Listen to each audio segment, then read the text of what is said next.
Hey guys, welcome to Rick and Kelly's Real Housewives of Beverly Hills recap, episode 13. I'm Rick. I'm Kelly. Hope you're having a great day, a great weekend, and a great week. We're excited to be here with you. We're going to talk about Blumene in just a minute. That's coming up. The Blumene Face Pro is back. We wanted to encourage everyone to subscribe here on YouTube. And not for nothing, but this week's Rick and Kelly show on Patreon is getting rave reviews. Yes. Our thousands of patrons are telling us that they think this might be our best show of all time. It's one of the longest, if not the longest, an hour and 24 minutes. Maybe that's why people liked it. One of the reasons. The other reason, we interviewed Patriot Barbie, who's fascinating and kind of awesome. A lot of really good content, some Bravo exclusives, some great stuff back and forth. I do a before and after on my face, which is kind of funny. But anyway. Another coincidence that we had, somebody wrote us about the Moroccan trip. Whether that girls' trip would ever make air. Right. So I had a conversation with Gretchen last night, and she said that it was like 16-hour days, like working. They worked their tail off. She said that they had to do 3 wardrobe changes a day. Wow. She said it was exhausting. Mm-hmm. And she was, I think, hopeful that it would air. She said that she's like, Kelly, I've been on television for a long time. She's like, this Moroccan trip is so good. She's like, it's like no other.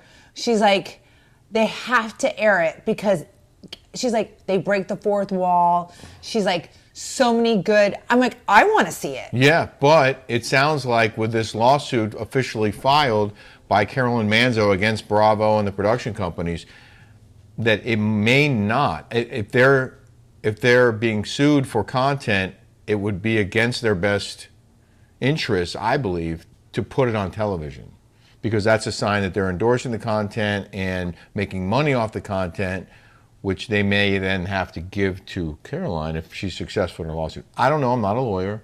But anyway. I think, so we did the math. It's $250,000 for one of those trips. And there was 8 of them. Oh, yeah. It's millions of dollars they spent. Millions of dollars they spent. Yeah. And for them to shelf that, I would just cut my losses. If I were a Bravo, it's like, if I'm going to have to sue and have to pay out anyways, we might as well air this. Well, you might be right about that. I hope they air it. We'll I want to find out watch it soon enough. But I just to finish the thought on the Rick and Kelly show, go to Patreon. You can subscribe for 1 month for $5 if you want, but you'll have access to all of our nearly 130 shows.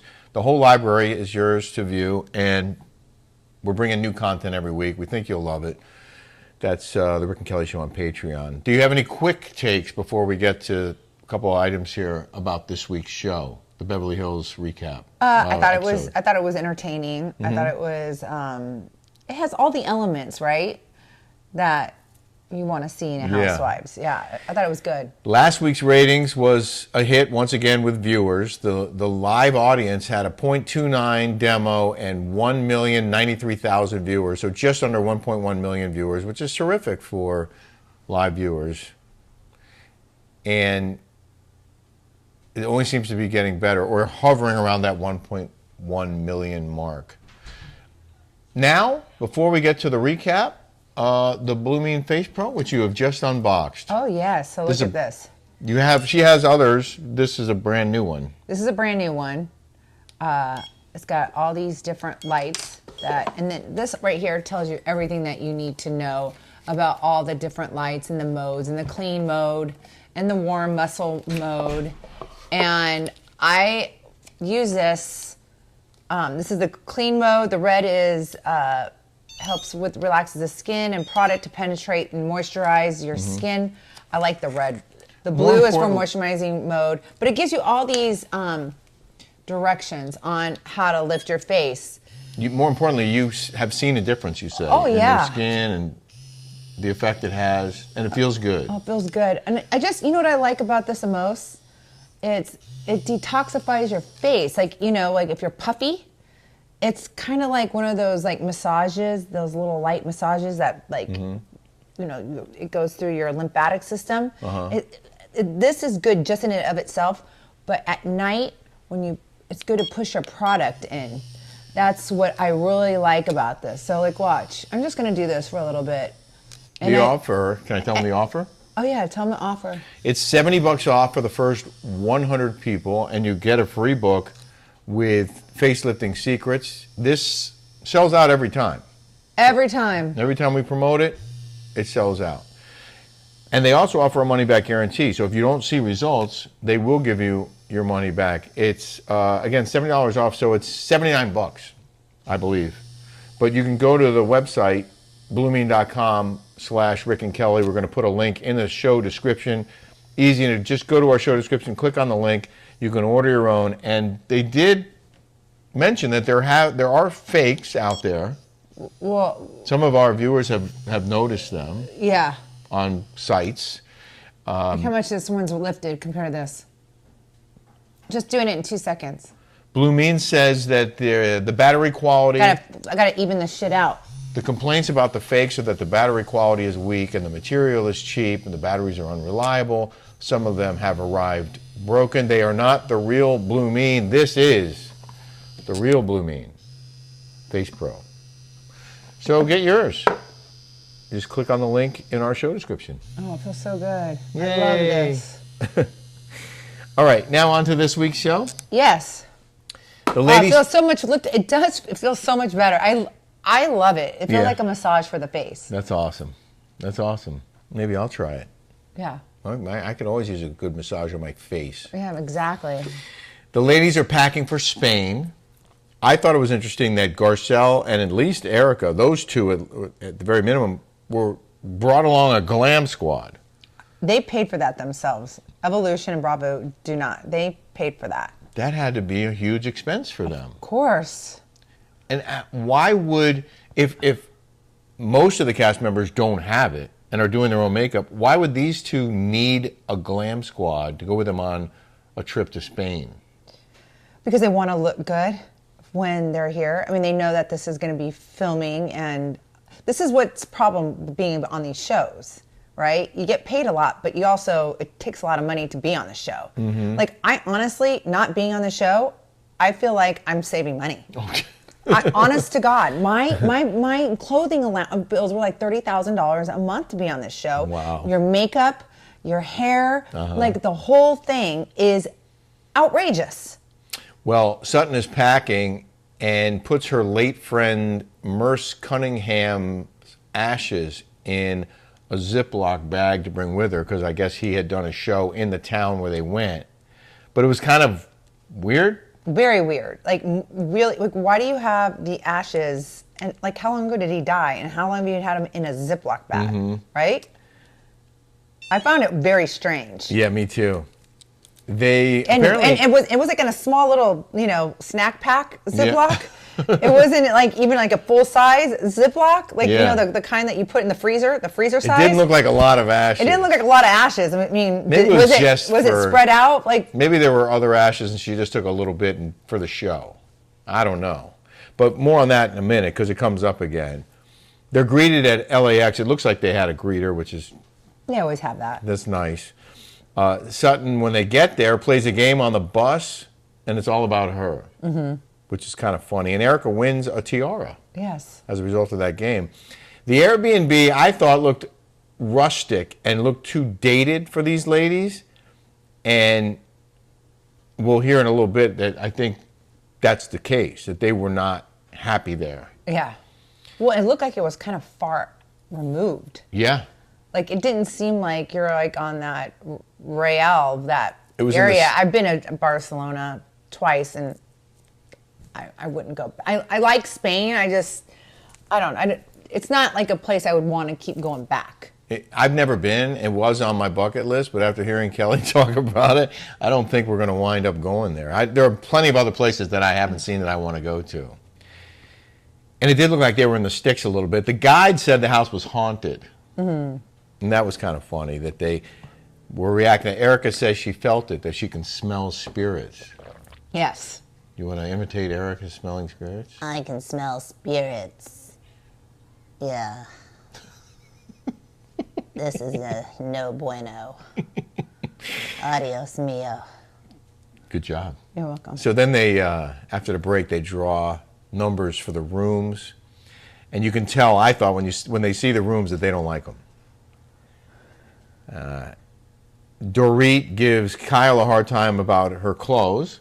Maybe there weren't enough designer labels on them. I found that, well, I just, I love the way Kyle dresses. Yeah. But the things that she was pulling up it didn't look hookerish. It just looked too young. Oh, interesting. For a 50-year-old, I thought.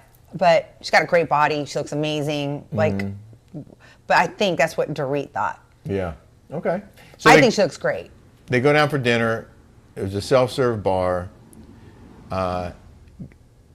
Garcelle, I guess that's where they cut back to Garcelle and they're talking about whether it's haunted or not. She says she's Haitian and there's voodoo and witchcraft where she's from. It was cute. Like she it was like, cute, yeah. You were laughing. I was laughing. I like that part when Garcelle said that. She's like, yeah, you could hear, there was open casket at a funeral, and then all of a sudden a goat would pop out. You would hear seances outside, and you wanted to look, but you couldn't want to look. They told you not to look because then you would be cursed. Like, she had like all these things. It was cute. I've been to Haiti 4 or 5 times. Do you believe in voodoo?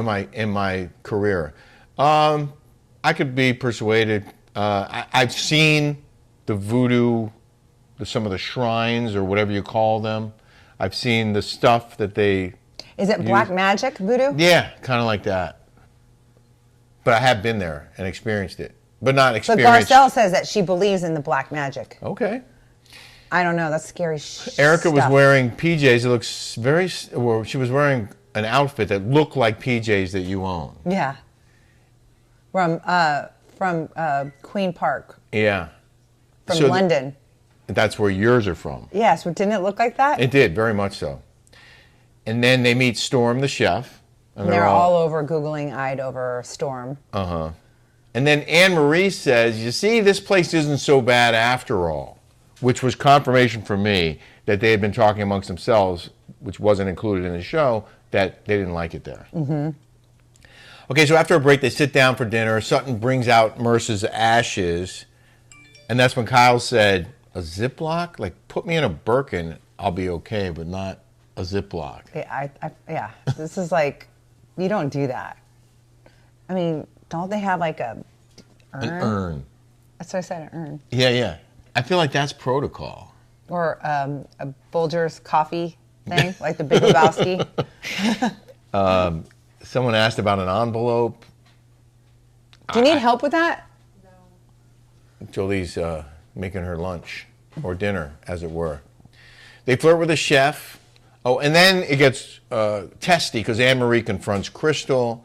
She addresses the Sutton apology and her lonely and insecure comment that she had made a couple weeks earlier that apparently upset a lot of the women. But her apology was falling flat. And then... But did you notice that Erika didn't take offense to it? That's right. She didn't take offense to that. Yeah. It's funny, like, I have so many friends that can take offense to things and then you don't even really mean them. You have to walk on eggshells around because you're afraid that you might offend them somehow. Mm-hmm. You think Erika has thick skin? I think Erika has thicker skin than most of them. Well, Crystal pipes up and Annemarie goes, we're going to get to you. Yeah. And it was with this crazy moment. They're like this with the napkins. They're like, Oh, God. Ugh. and they're like this the whole time. So then they go to a break. And out of the break, Crystal confronts Annemarie. And then Annemarie reveals that the first time they met, Crystal said the ladies were unintelligent and shallow. Uneducated. Uneducated and shallow. And Crystal, only half denied it. Well, Crystal told us a lot.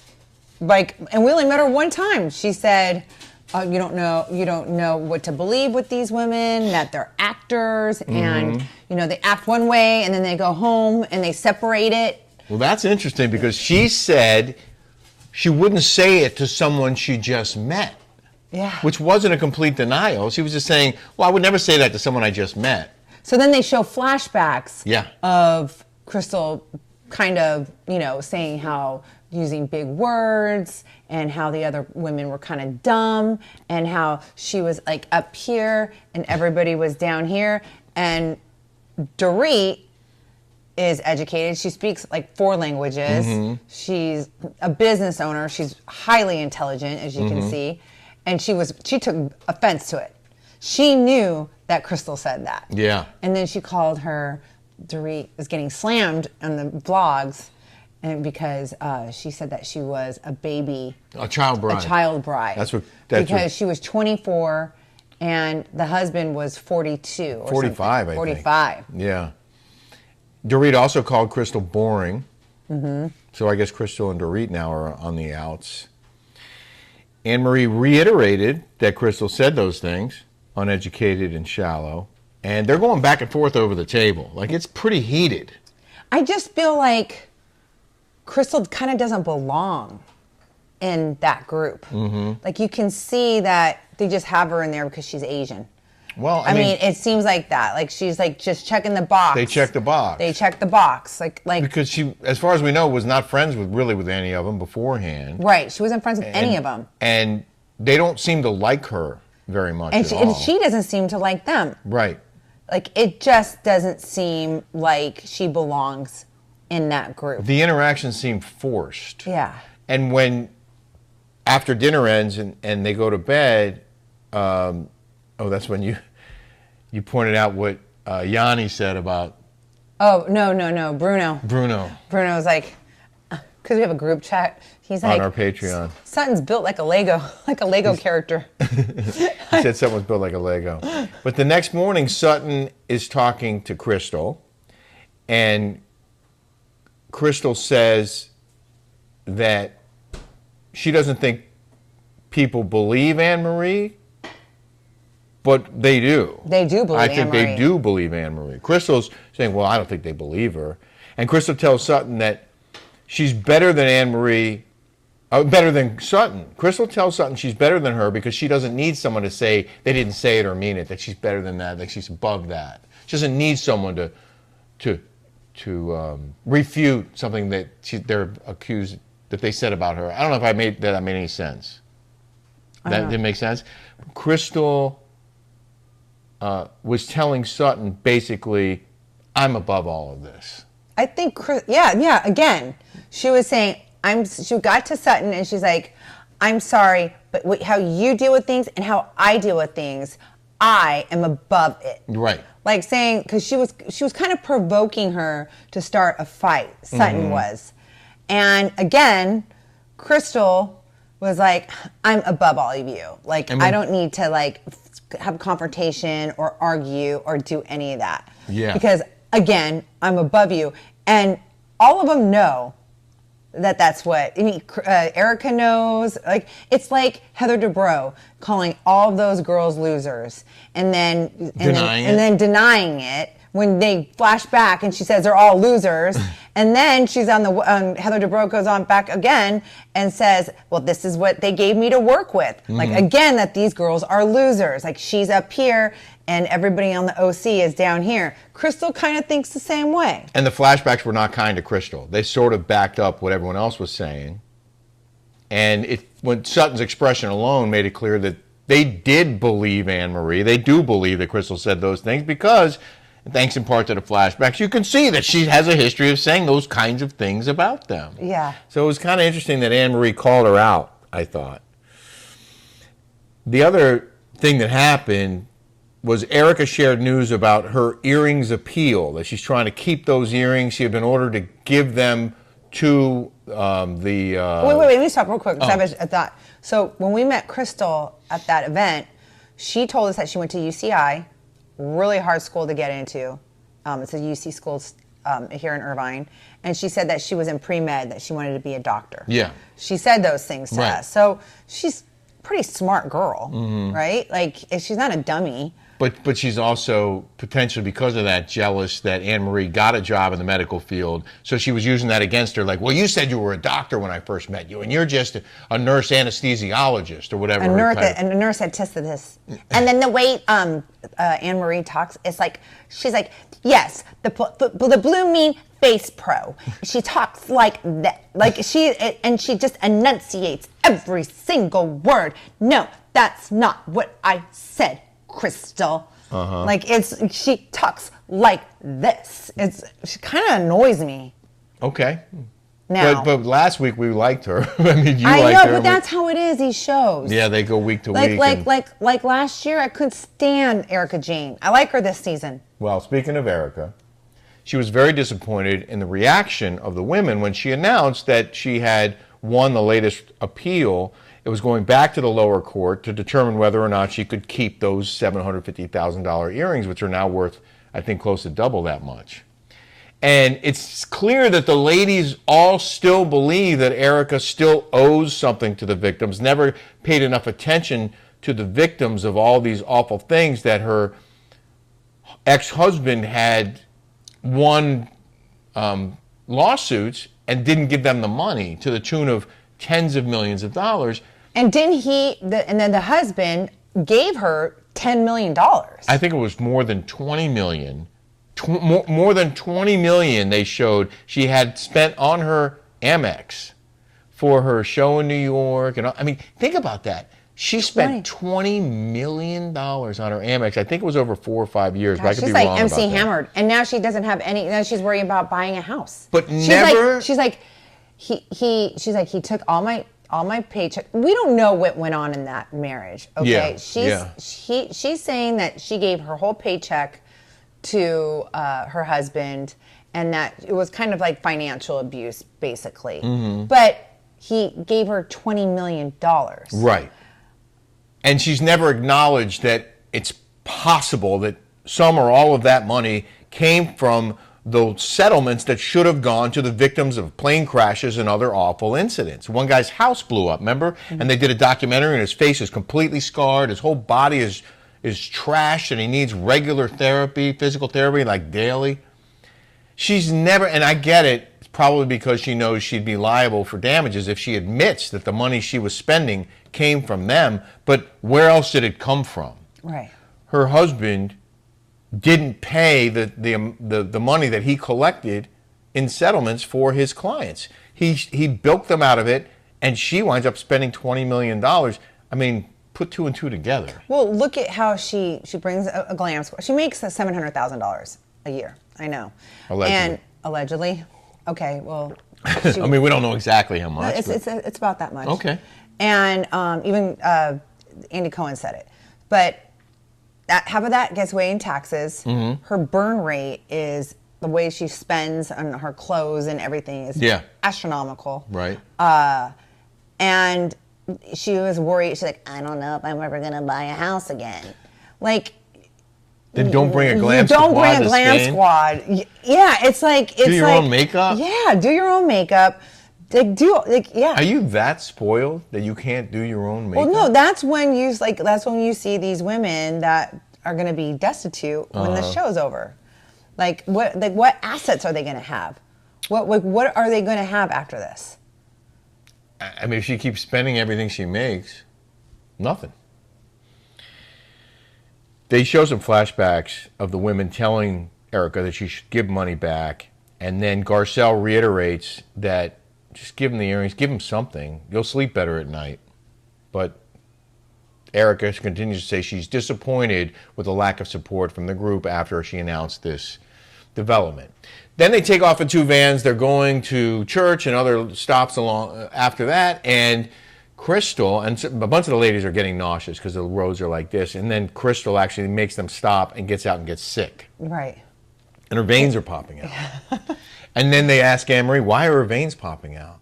And so now Annemarie is in this awkward position of now being asked to provide medical assistance to the woman who she was just like this with the night before. Yeah. They call 911, and that's the end of this week's episode. We don't know what happened to Crystal, but we know she's still alive because she's mad at Dorit. She's mad at Dorit. She's mad at everybody. That's it. We hope you enjoyed this recap. Once again, we encourage you to check out our Rick and Kelly show on Patreon. If you're enjoying our show here, you're going to love our show on Patreon. Yeah, I love it. And we hope you have a smash-tastic weekend, a great week ahead. Great weekend. Thank you for supporting our shows. Thank you so much.